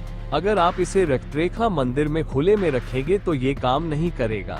बस यहाँ से जाने के बाद इसे बाहर ले आए, जून ने दक्ष को बताया। दक्ष उसके सुझाव से सहमत हो गया और उसने म्यान और अपने राजा की तलवार को वापस अपने भंडारण रिंग में रख लिया। उसने चारों ओर देखा, फिर भी उसे इस स्थान से बाहर निकलने का कोई रास्ता नहीं दिखा। क्या मुझे यहाँ कोई और इनाम मिलेगा? उसने उससे पूछा। जुन ने उसका सवाल सुना और अपना सिर हिलाया। नहीं, आपको यहाँ केवल एक ही खजाना मिलेगा। यह इस बात पर निर्भर करेगा कि आपने कौन सी दिशा चुनी है, जुन ने उसे बताया। ओह, तो ये भी दूसरे कमरे की तरह ही था। मुझे लगता है कि पहले परीक्षण के पुरस्कार अच्छे थे। कम से कम मैं विकल्पों में से कौशल का चयन कर सकता था। इस बार ये सब भाग्य पर आधारित है, दक्ष ने आह भरते हुए कहा। क्या आप मुझे बता सकते हैं कि जो खजाना मुझे मिला है उसकी तुलना अन्य खजानों से कैसे की जा सकती है जो मुझे तब मिलते यदि मैंने कोई अन्य रास्ता चुना होता? उसने जुन से पूछा। मैं कहूंगा कि आपने सबसे अच्छे खजानों में से एक चुना है। अभी यह उतना खास नहीं लग सकता है, लेकिन यह वास्तव में एक उच्च श्रेणी का खजाना है। कल्पना कीजिए कि अपने हथियार को तब तक अपग्रेड करना जब तक कि यह एक गॉड ग्रेड हथियार न बन जाए। यही वह है जो आप अपने द्वारा प्राप्त खजाने से हासिल कर सकते हैं। हालांकि मैं इस बात से सहमत हूं कि अन्य खजानों ने हमले या बचाव में आपकी सक्रिय रूप से मदद की होगी, लेकिन यह अपने क्षेत्र में शीर्ष खजानों में से एक है।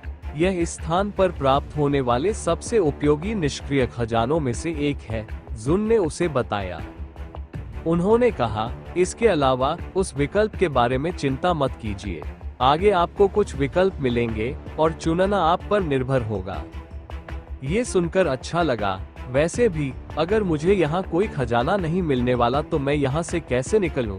मुझे अन्य पुरस्कार पाने के लिए अगली जगह पर जाना होगा, है ना? दक्ष ने पूछा। बस अपने सामने प्रकाश के सफेद गोले को छुओ और तुम्हें अगले स्थान पर ले जाया जाएगा, जून ने उसे बताया। ये प्रकाश का कौन सा सफेद गोला है? ऐसा कुछ भी नहीं है, दक्ष अपनी बात कह रहा था, लेकिन जब उसने अपने सामने प्रकाश का एक छोटा सा सफेद गोला देखा तो वह रुक गया। दक्ष ने अपना हाथ बढ़ाया और गोले को छुआ। उसे एक अलग जगह पर टेलीपोर्ट कर दिया गया। उसे प्राकृतिक घास के मैदानों जैसी जगह पर टेलीपोर्ट किया गया। उसके सिर के ऊपर आसमान चमक रहा था, लेकिन वो सूरज को नहीं देख पा रहा था। हवा सामान्य रूप से बह रही थी। यद्यपि वह घास के मैदान जैसा दिख रहा था, फिर भी वह उस स्थान के चारों ओर दीवारें देख सकता था। यह अवश्य ही उन्हीं कमरों में से एक होगा, वो बुदबुदाया। मैं इस जगह से पुरस्कार कैसे प्राप्त कर सकता हूँ? दक्ष ने उससे पूछा। सरल है, बस इस जगह के दूसरी ओर चलो। वहाँ एक दरवाजा होगा जो तुम्हें अगली जगह तक ले जाएगा। उस दरवाजे से ठीक पहले तुम्हें तुम्हारे पुरस्कार मिलेंगे, जुन ने उसे बताया। दक्ष ने उसकी बात सुनी और उस जगह के दूसरी तरफ चलने लगा। चलते चलते उसे एहसास हुआ कि उसके पैरों के नीचे की नरम घास कुछ अजीब सी लग रही थी। जब भी उसका पैर घास पर पड़ता, घास से एक हरा तरल पदार्थ निकलता। दक्ष ने पीछे मुड़कर देखा और देखा कि उसके जूते और उन जगहों पर नरम तरल पदार्थ लगा हुआ था जहां उसने पैर रखा था। वह क्या है? उसने जुन से पूछा। यह आपके लिए कोई उपयोगी बात नहीं है, इसे अनदेखा करें, जुन ने उत्तर दिया। क्या ये सचमुच घास है? मुझे अब इस पर संदेह है, दक्ष ने आगे बढ़ते हुए कहा। ये घास है। बात बस इतनी है कि यदि आप हमारे वीडियो को सोशल मीडिया पर उपयोग करना चाहते हैं, तो आप इसका उपयोग कर सकते हैं। हमें कोई समस्या नहीं है। हमारे नोबल ऑफ किंग चैनल को सब्सक्राइब करें और लाइक करें, शेयर करें। यह वो सामान्य घास नहीं है जिसे तुम देखने के आदी हो। तुम इसे कुछ उच्च लोकों या कुछ अन्य नश्वर दुनियाओं में कुछ निश्चित स्थानों पर अधिक देखोगे, उसने उससे कहा। इस पर चलना अजीब है, उन्होंने चेहरे पर व्यंग्यात्मक मुस्कान के साथ कहा। वो इस बात को नजरअंदाज करने की कोशिश करता रहा और आगे बढ़ता रहा। कुछ देर बाद वह उस अजीब कमरे के दूसरी तरफ पहुंच गया। वहां उसने कुछ देखा। वो वहां 4 लोगों को खड़ा देख सकता था। उनमें से एक बूढ़ा आदमी था जिसकी दाढ़ी सफेद थी। उसने सफेद कपड़े पहने हुए थे जो बेदाग लग रहे थे। उसके ठीक बगल में एक युवक खड़ा था जो लगभग 20 साल का लग रहा था। उस आदमी ने भी सफेद कपड़े पहने हुए थे, लेकिन उसकी पीठ पर लाल रंग का लबादा था। उसके बाल लंबे और लाल थे। वहां खड़ी तीसरी लड़की थी जो 20 साल की लग रही थी। लड़की के बाल खूबसूरत नीले थे। उसने काले रंग की ड्रेस पहनी थी जो उसके कर्व्स को पूरी तरह से उभार रही थी, जो सभी जगहों पर सही थे। उसके पतले आईपीएस और उसके अंडाकार चेहरे पर धनुषाकार भौहें थीं। वहां खड़ा आखिरी व्यक्ति एक छोटा बच्चा था। वो बच्चा सिर्फ 10-12 साल का लग रहा था।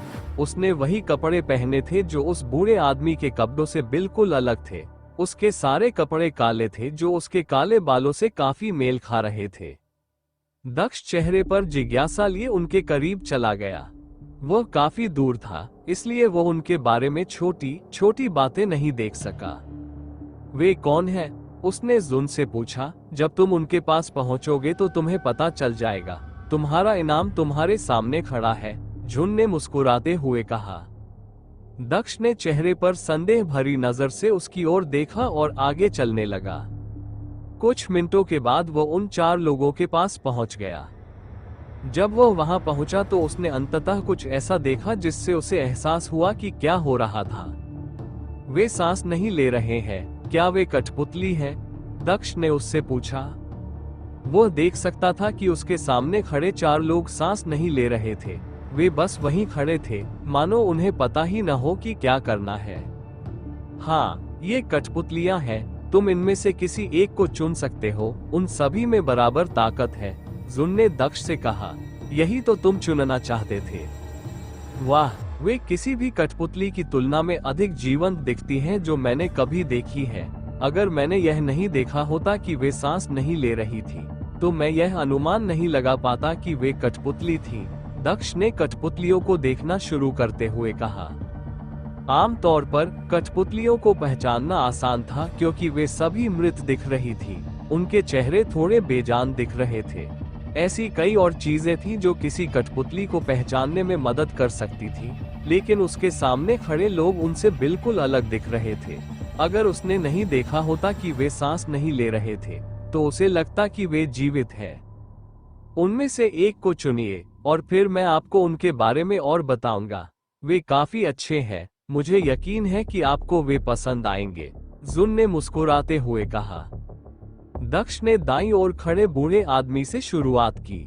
मैंने बूढ़े आदमी को इसलिए चुना होगा क्योंकि मुझे लगता था कि वह ज्यादा ताकतवर है, लेकिन चूंकि तुमने कहा कि उन सभी में बराबर ताकत है, इसलिए मुझे पता है कि यह सच नहीं है। मुझे नहीं लगता कि मैं बूढ़े आदमी के साथ जाऊंगा। दक्ष ने अपना सिर हिलाते हुए अगले व्यक्ति के पास चला गया। ये लड़का भी शक्तिशाली दिखता है, वह दिखने में भी अच्छा दिखता है और मुझे उसका ड्रेसिंग सेंस भी पसंद है, उसने तीसरे व्यक्ति यानी लड़की के पास जाते हुए कहा। लड़की? वो बहुत छोटी है। मुझे आश्चर्य है कि कठपुतलियां असली शरीर से बनाई गई थीं या किसी और तरीके से। वो एक अच्छी इंसान और बुद्धिमान लगती है। ये बहुत बुरी बात है कि कठपुतलियां अपना दिमाग इस्तेमाल नहीं कर सकती, उसने आह भरते हुए बच्चे के पास जाकर कहा। मैं बच्चे को नहीं चुन रहा हूँ। अगर मैं किसी बच्चे को अपने लिए लड़ने के लिए भेजूंगा तो ये बहुत बुरा लगेगा। वह इतना सजीव दिखता है, इससे कोई मदद नहीं मिलती। जो लोग मेरी लड़ाई देखते हैं, उन्हें पता भी नहीं चलेगा कि वह एक कठपुतली है। वे बस यही सोचेंगे कि मैं एक दुष्ट साधक हूँ जिसने अपने लिए लड़ने के लिए एक बच्चे को नियंत्रित किया है। दक्ष ने अपना सिर हिलाया। उन सबका अवलोकन करने के बाद वह वापस कसुन के पास चला गया। लगता है बूढ़ा आदमी और बच्चा दौड़ से बाहर हो गए हैं। क्या तुमने तय कर लिया है कि किसे चुनना है? तुम किसे चुन रहे हो, लड़का या लड़की? जुन ने दक्ष से पूछा। लड़की ही है ना? हाँ, मैं लड़की चुन रहा हूँ, दक्ष ने जवाब दिया। जैसे ही दक्ष ने ये कहा, बाकी कठपुतलियां गायब हो गईं, केवल मादा कठपुतली ही बची थी। तुम्हारी प्रतिष्ठा का क्या हुआ जिसके बारे में तुमने बात की थी? अगर तुम किसी लड़की को अपने लिए लड़ने के लिए भेजोगे तो लोग तुम्हारे बारे में क्या सोचेंगे? जुन खुद को हंसने से नहीं रोक पाई क्योंकि उसे याद आया कि दक्ष ने लड़के को अस्वीकार करते समय क्या कहा था। आह, दूसरे क्या सोचते हैं, इसकी परवाह कौन करता है? सुनो जुन, किसी को कभी भी इस बात की परवाह नहीं करनी चाहिए कि दूसरे क्या सोचते हैं, अगर वह अपने सिद्धांत पर आधारित है। मैं हमेशा लैंगिक समानता का समर्थक रहा हूँ। मैं एक लड़के और लड़की के बीच इस आधार पर भेदभाव क्यों करूंगा कि दुनिया क्या सोचेगी? इसीलिए मैंने लड़की को चुना, दक्ष ने अपनी सीना फुलाते हुए कहा। उसका जवाब सुनते ही जुन की हंसी और बढ़ गई। जरूर, मुझे तुम पर विश्वास है, उसने कहा और अपनी हंसी को नियंत्रित करने की कोशिश की और कुछ समय बाद वह सफल हो गई। दक्ष ने चेहरे पर अजीब सी नजर से उसकी ओर देखा। मैं समझ सकता हूँ कि तुम मुझ पर विश्वास नहीं कर रही हो। खैर, अब मुझे कठपुतली के बारे में बताओ, क्योंकि मैंने उनमें से एक को चुन लिया है, उसने उससे कहा। ये कठपुतली वास्तव में विशेष है क्योंकि आप इसे सेवक के रूप में उपयोग कर सकते हैं। इसे सोने की आवश्यकता नहीं है और इसे भोजन की भी आवश्यकता नहीं है। इसके पास पृथ्वी क्षेत्र के एक शीर्ष साधक की शक्ति भी है। जुन ने उससे कहा, पीक अर्थ रियल्म कल्टीवेटर बहुत कुछ नहीं है, लेकिन मुझे लगता है कि यह बुरा भी नहीं है। ये कभी कभी काम आ सकता है। हालांकि मुझे उम्मीद नहीं है कि यह संप्रदाय के मास्टर जैसे लोगों के खिलाफ मदद करेगा। दक्ष ने बड़बड़ाया, इसके अलावा भी बहुत कुछ है जिसे आप अभी देख रहे हैं, वो सेवक रूप में है। भले ही वह आपकी रक्षा के लिए इस रूप में लड़ सकता है, लेकिन इसका एक और रूप भी है। इसके दूसरे रूप को युद्ध रूप कहा जाता है। जब वह युद्ध रूप में होता है तो उसकी युद्ध क्षमता बहुत बढ़ जाती है। जुन ने दक्ष से कहा, लेकिन वह यही नहीं रुकी और इसके बारे में और अधिक बताती रही। ये कठपुतली अविनाशी है जब तक कि जिस व्यक्ति का ये सामना कर रही है वो ऐसा व्यक्ति न हो जिसकी साधना सर्वोच्च स्वर्गीय क्षेत्र से भी ऊंची हो। दक्ष इस कठपुतली की विशेषताओं को सुनकर आश्चर्यचकित था। वह जानता था कि यह एक बहुत ही उपयोगी चीज है, खासकर रात में। रात ही वह समय था जब वह इस कठपुतली का पूरा उपयोग कर सकता था। कई बार ऐसा होता था जब वे जंगल या ऐसी ही किसी जगह पर बाहर डेरा डालते थे। वह उसे सोते समय उनकी सुरक्षा के लिए या जब कोई उनके पास आता तो उन्हें सूचित करने के लिए गार्ड की ड्यूटी पर रख सकता था। ये बहुत उपयोगी था क्योंकि कठपुतली को सोने की जरूरत नहीं थी। यह आश्चर्यजनक लगता है, लेकिन आपने यह नहीं बताया कि इसकी ताकत कितनी बढ़ सकती है। युद्ध मोड में ये कितना मजबूत हो सकता है? दक्ष ने उससे पूछा। यह निर्भर करता है। आपको उसके युद्ध रूप को सक्रिय करने के लिए मूल क्रिस्टल की आवश्यकता है। जुन ने उससे कहा, यदि आप एक मूल क्रिस्टल का उपयोग करते हैं तो यह आधे घंटे के लिए एक चरण के आकाश क्षेत्र के साधक के बराबर होगा। यदि आप केवल 5 मूल क्रिस्टल का उपयोग करते हैं तो ये 5वें चरण के आकाश क्षेत्र के साधक के बराबर होगा। इसी तरह यदि आप 11 मूल ऊर्जा क्रिस्टल का उपयोग करते हैं तो यह आधे घंटे के लिए आधा चरण का स्वर्ग क्षेत्र साधक होगा। इसकी अधिकतम सीमा क्या है? दक्ष ने उससे पूछा। यदि आपके पास 16 मूल क्रिस्टल हैं, तो ये युद्ध मोड में 5वें चरण के स्वर्ग क्षेत्र साधक तक जा सकता है। जुन ने उत्तर दिया। ओरिजिन क्रिस्टल वो क्या है और मैं उसे कैसे प्राप्त कर सकता हूँ? दक्ष ने पूछा। उसने ओरिजिन क्रिस्टल के बारे में नहीं सुना था और उसे ये भी नहीं पता था कि उसे कहां से प्राप्त किया जाए। आपको कठपुतली के साथ इनाम के रूप में 11 मूल क्रिस्टल प्राप्त होंगे। बाकी के लिए आप उन्हें या तो पा सकते हैं या अपने अगले ब्लड लाइन परीक्षण को पूरा करने पर ब्लड लाइन मंदिर से प्राप्त कर सकते हैं। जुन ने उसे बताया। मूल ऊर्जा क्रिस्टल क्या है? दक्ष ने फिर पूछा क्योंकि जुन ने स्पष्ट नहीं किया। खैर, यह एक व्यापक विषय है, लेकिन मैं अपनी पूरी क्षमता से इसे संक्षेप में समझाने का प्रयास करूंगी। उन्होंने कहा, आप साधना के लिए क्यूई का उपयोग करते हैं, है ना? उसने दक्ष से पूछा। हाँ, खैर, क्यूई प्रकृति की ऊर्जा है जिसका उपयोग लोग साधना करने और अपनी साधना को बढ़ाने के लिए करते हैं। लेकिन इस दुनिया में ऊर्जा के अन्य रूप भी हैं। मूल ऊर्जा उनमें से एक है। यह ऊर्जा का वह रूप है जिसे क्यूई ऊर्जा से कहीं अधिक श्रेष्ठ माना जाता है। स्वर्ग के देवता और दानव क्षेत्र के दानव खेती करने के लिए मूल ऊर्जा का उपयोग करते हैं, जबकि मनुष्य खेती करने के लिए क्यूई ऊर्जा का उपयोग करते हैं। मनुष्य मूल ऊर्जा का उपयोग करके खेती नहीं कर सकते हैं और देवता और दानव क्यूई ऊर्जा का उपयोग करके खेती नहीं कर सकते हैं। मूल क्रिस्टल के लिए वे मूल ऊर्जा का क्रिस्टलीकृत सार हैं।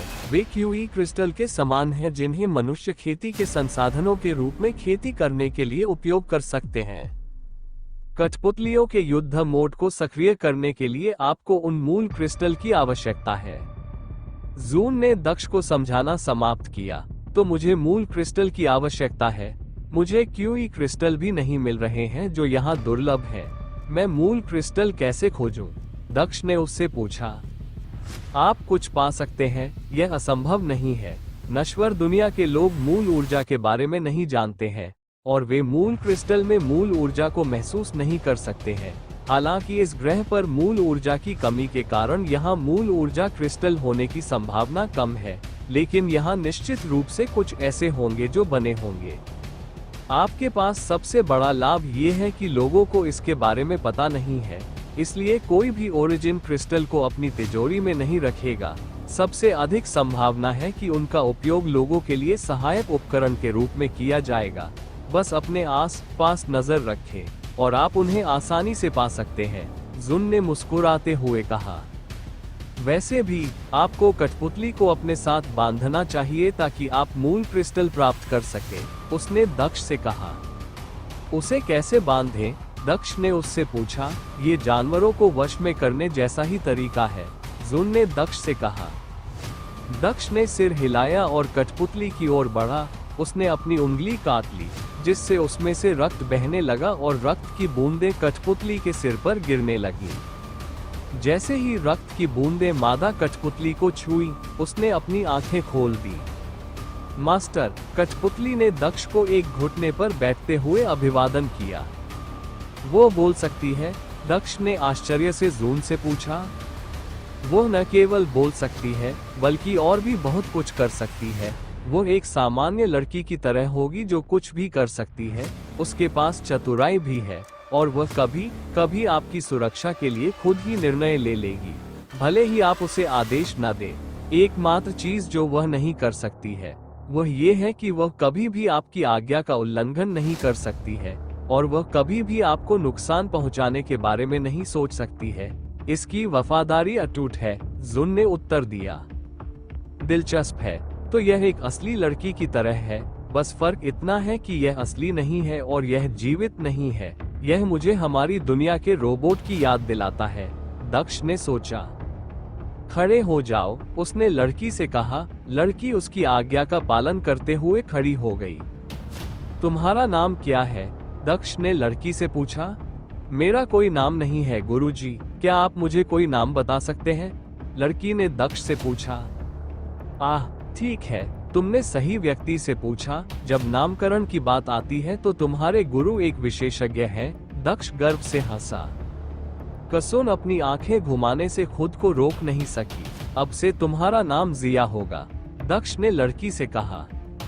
नाम के लिए धन्यवाद मास्टर। जिया अपने मास्टर को नमस्कार करती है। जिया ने अपना सिर थोड़ा नीचे झुकाया। जिया, क्या यह उस लड़की का नाम नहीं है? जुन ने दक्ष से पूछा। उसे उस लड़की का नाम याद आ गया जिससे दक्ष पहले मिल चुका था।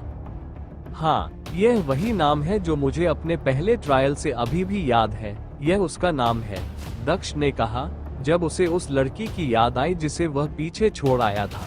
वह लड़की उस दुनिया की थी जिसे वह अभी भी सपनों की दुनिया मानता था, जो वास्तविकता और उसके इर्द गिर्द के रहस्य से अनजान थी। तो तुम अभी भी उसे नहीं भूले हो, जुन ने बड़बड़ाते हुए कहा। मैं उस सपनों की दुनिया से किसी को नहीं भूला हूँ, मैं उसे क्यों भूलूंगा? मुझे उस सपनों की दुनिया में बिताए हर पल याद हैं, दक्ष ने जवाब दिया। सपनों की दुनिया, जुन ने अपना सिर हिलाते हुए कहा, लेकिन उसने समझाने की जहमत नहीं उठाई। ओह, ठीक है, क्या मैं उसे अपने स्टोरेज रिंग में रख सकता हूँ क्योंकि वह जीवित नहीं है? मुझे ऐसा करने में सक्षम होना चाहिए, है ना? दक्ष ने जून से पूछा। हाँ, आप उसे अपने स्टोरेज रिंग में रख सकते हैं। जब तक आप उसे बाहर नहीं लाते, वो आपके स्टोरेज रिंग के अंदर ही जमी रहेगी, जुन ने सिर हिलाते हुए उसे उत्तर दिया। अच्छा, दक्ष ने जिया की ओर देखा, जो अभी भी उसके आदेश का इंतजार कर रही थी। जिया, मैं तुम्हें ऐसी जगह पर रखूंगा जिसके बारे में तुम्हें याद भी नहीं रहेगा। हम वास्तविक दुनिया में नहीं हैं, इसलिए मैं तुम्हें इस जगह से तभी बाहर निकाल सकता हूं जब तुम्हें किसी दूसरी जगह पर रख दूं, ठीक है? दक्ष ने जिया से पूछा।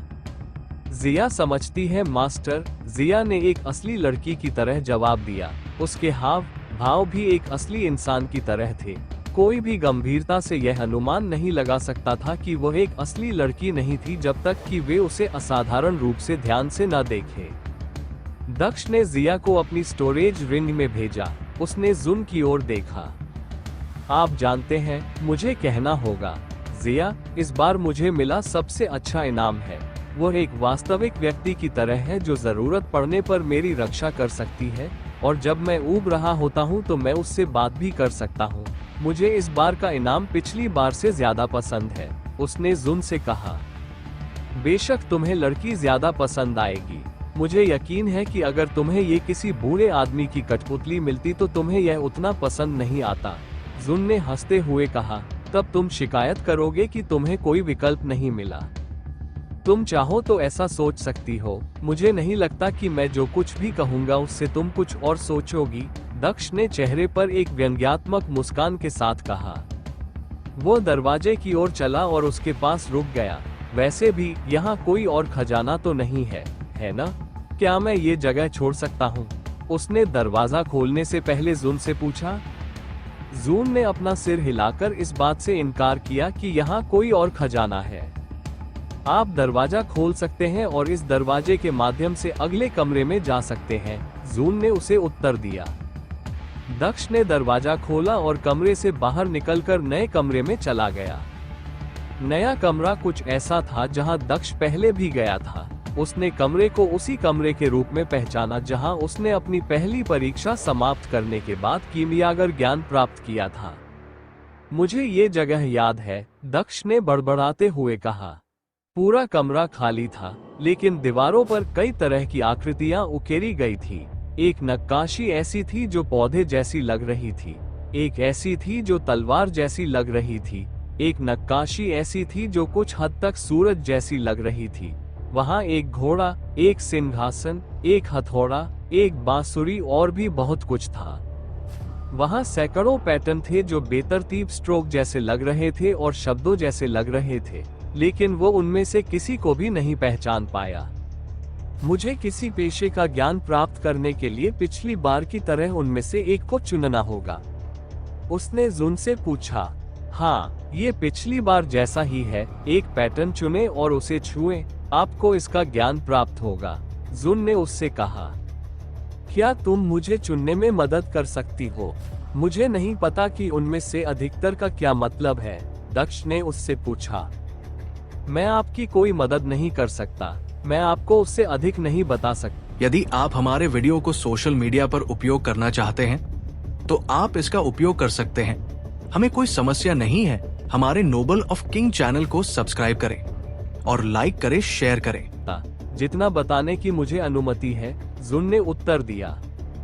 अल्पविराम। एक और बात जो मैं आपको बता सकती हूँ वह ये है कि यह पिछली बार से थोड़ा अलग है। भले ही आपको पता हो कि प्रतीकों का क्या मतलब है, फिर भी आप वह हासिल नहीं कर पाएंगे जो आप चाहते हैं। पिछली बार प्रतीक उनके द्वारा दिए गए ज्ञान से संबंधित थे, लेकिन इस बार उनके पीछे का ज्ञान अलग है। कुछ प्रतीकों में पिछली बार जैसा ही पेशेवर ज्ञान है, जबकि अन्य ने अपने द्वारा दिए गए ज्ञान को दूसरे पैटर्न के साथ बदल दिया है, उन्होंने आगे बताया। दक्ष ने चेहरे पर व्यंग्यात्मक मुस्कान के साथ कमरे में चारों ओर सभी प्रतीकों को देखा। तो हो सकता है कि जिस पौधे के प्रतीक में कीमिया का ज्ञान था, उसे इस बार वह न मिले। अगर मैंने उस प्रतीक को छू लिया जिसके पास कीमिया का ज्ञान है, तो क्या होगा? क्या मुझे वह ज्ञान नहीं मिलेगा जो मेरे पास पहले से है? इस अवसर को बर्बाद करके कम से कम मुझे ये तो बताओ कि किसके पास कीमिया है, दक्ष ने जुन से पूछा। कीमिया चुनने के बारे में चिंता मत करो। वास्तव में अगर आप कीमिया चुनते हैं तो ये बुरा नहीं होगा। आपको कीमिया के महान मार्ग का केवल दूसरा स्तर ही मिलेगा, जुन ने उत्तर दिया। ठीक है, तो फिर मैं एक चुनूंगा, दक्ष ने उससे कहा। वो पौधे के प्रतीक की ओर चला गया। उसने अपना हाथ आगे बढ़ाया और दीवार पर लगे पौधे के प्रतीक को छुआ। चूंकि अब प्रतीकों का कोई महत्व नहीं रह गया था, इसलिए उसने पिछली बार चुने गए प्रतीक को चुनने का फैसला किया। प्रतीक चमकने लगा।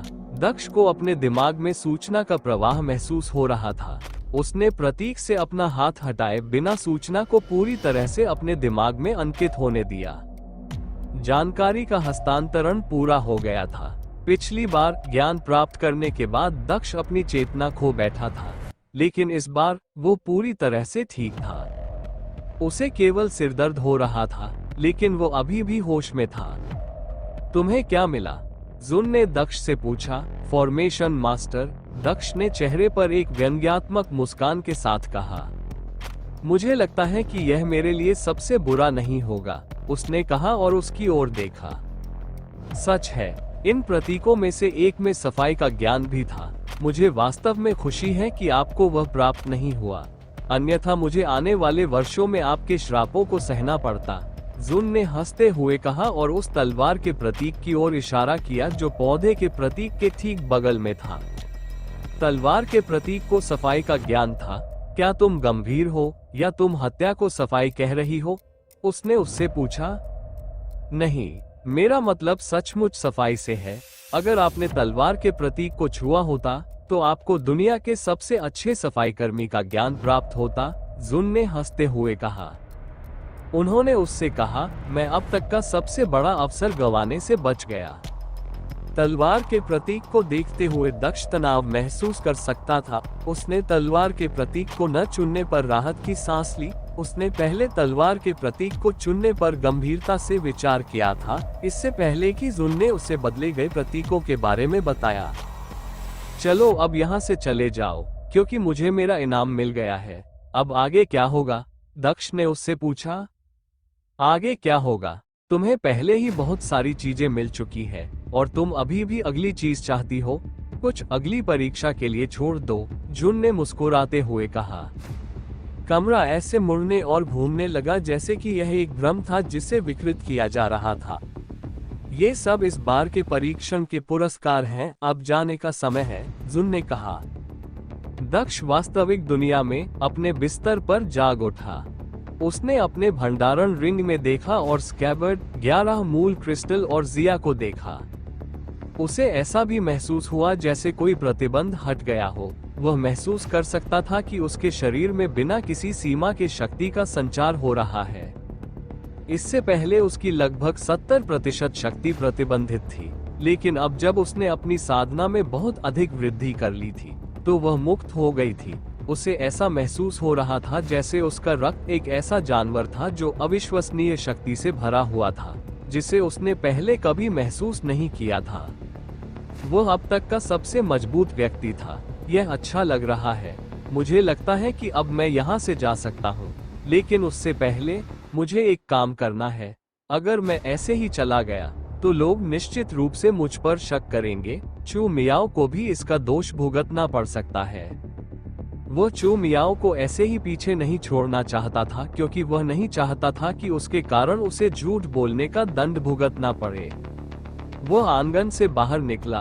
अभी भी रात थी। ऐसा लग रहा था मानो वास्तविक दुनिया में एक भी मिनट नहीं बीता था, हालांकि उसने ब्लडलाइन मंदिर में इतना समय बिताया था।